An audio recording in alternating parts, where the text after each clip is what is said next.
Olá, tudo bem?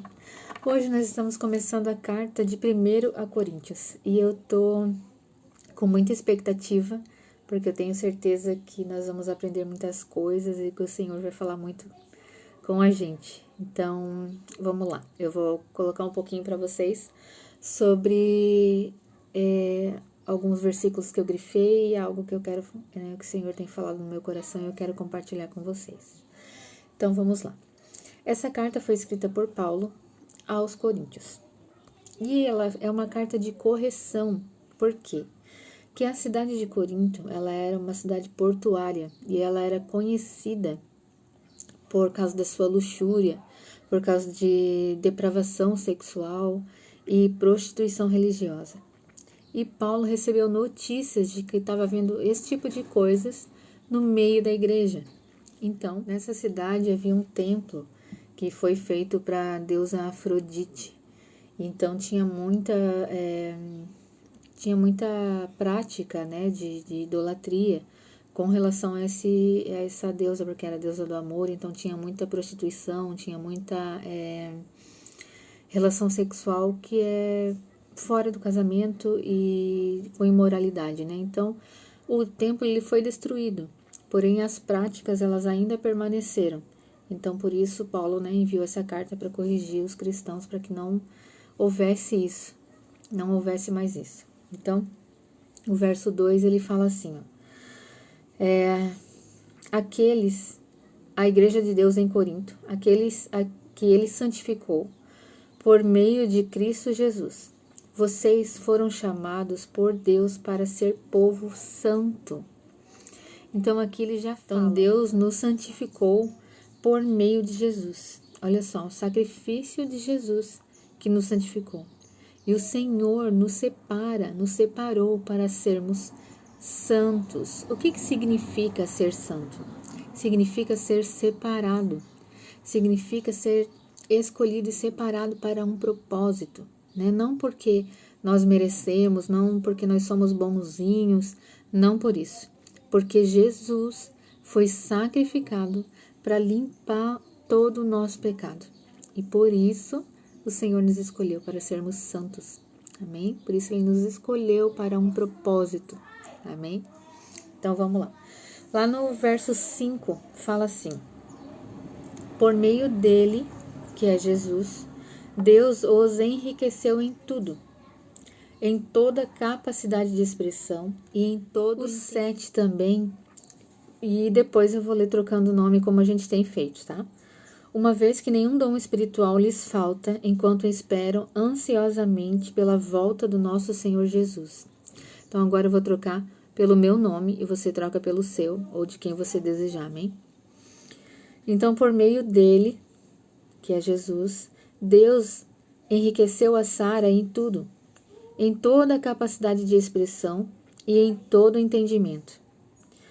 Uma vez que nenhum dom espiritual falta para Sara, enquanto ela espera ansiosamente pela volta do Senhor Jesus Cristo. Então, olha só que magnífico, que espetacular. Nenhum dom espiritual falta para mim, nenhum dom espiritual falta para a igreja. O Senhor Jesus, ele já nos capacitou para tudo, já está tudo dentro de nós. Olha só, que maravilhoso, né? Então, quais são os dons espirituais, né?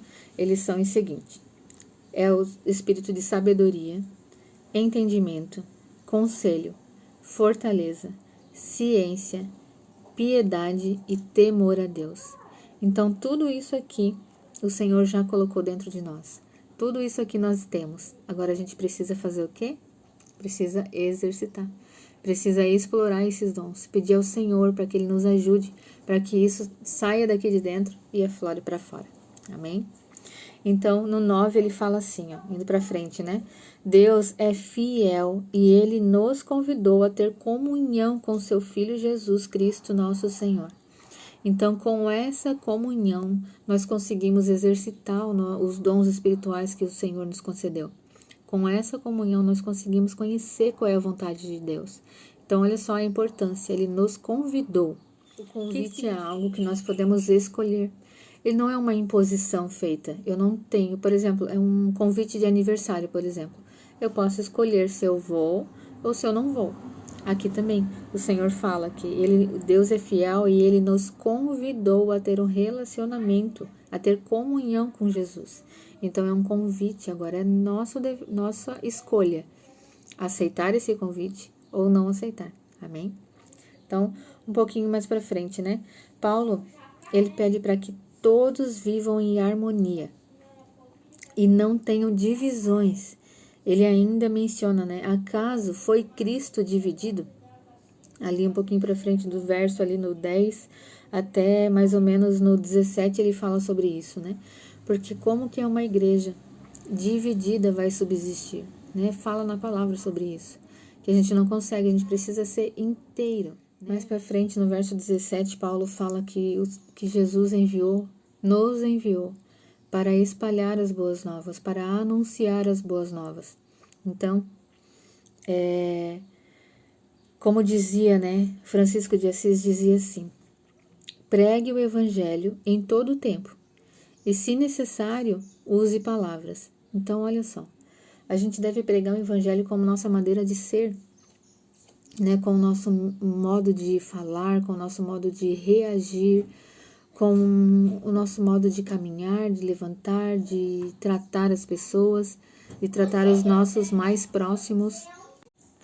Então, para frente, né, o verso 18 fala assim, ó: a mensagem da cruz é loucura para os que se encaminham para a destruição, mas para nós que estamos sendo salvos, ela é poder de Deus. Como dizem as Escrituras: destruirei a sabedoria dos sábios e rejeitarei a inteligência dos inteligentes. Isso fala lá em Isaías 29, no verso 14. Então, a mensagem da cruz, ela é loucura. Por quê? Porque é uma mensagem simples. Jesus, por amor, ele morreu por nós, para limpar os nossos pecados, para nos trazer salvação e para nos reconectar com o Pai. É uma mensagem simples de amor, que o mundo não entende esse amor, não consegue entender essa mensagem, por isso que é loucura para os homens, né? Então, para frente, no verso 20, ele fala assim: diante disso, onde ficam os sábios, os eruditos e os argumentadores desta era? Deus fez a sabedoria deste mundo para parecer loucura, visto que Deus, em sua sabedoria, providenciou que o mundo não o conhecesse por meio da sabedoria humana. Ele usou a loucura da nossa pregação para salvar os que creem. Olha só que maravilhosa essa passagem, né? O Senhor não usou a sabedoria deste mundo. Ele usou a Paulo, a Pedro, a Tiago, ele usa a Sara, ele usa você, para que os outros creiam em Jesus e sejam salvos. Isso é demais, né? Meu Deus, olha só. Então, o povo, depois lê um pouquinho para frente, no verso 22, fala, né, que os judeus pedem sinais e os gentios buscam sabedoria. Assim, quando pregamos que o Cristo foi crucificado, os judeus se ofendem e os gentios dizem que é tolice. Por quê? Porque os judeus, eles esperam um Messias glorioso, pomposo, que vai libertar Israel. E quando fala que o Messias foi crucificado, eles se ofendem. A cruz para eles denota uma derrota, né? Que o Messias não venceu.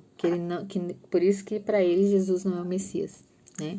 E para os gentios, né? Para os gregos, eles não tinham expectativa de vinda de Messias nenhum, porque eles creem na sabedoria, na ciência, né? Eles não creem num Deus. Então, por isso que fala isso nesse verso. Então, para frente, ali no verso 24, fala assim: mas para os que foram chamados para a salvação, tanto judeus como gentios, Cristo é o poder de Deus e a sabedoria de Deus. Pois a loucura de Deus é mais sábia que a sabedoria humana, e a fraqueza de Deus é mais forte que a força humana. Então, vejam só, né?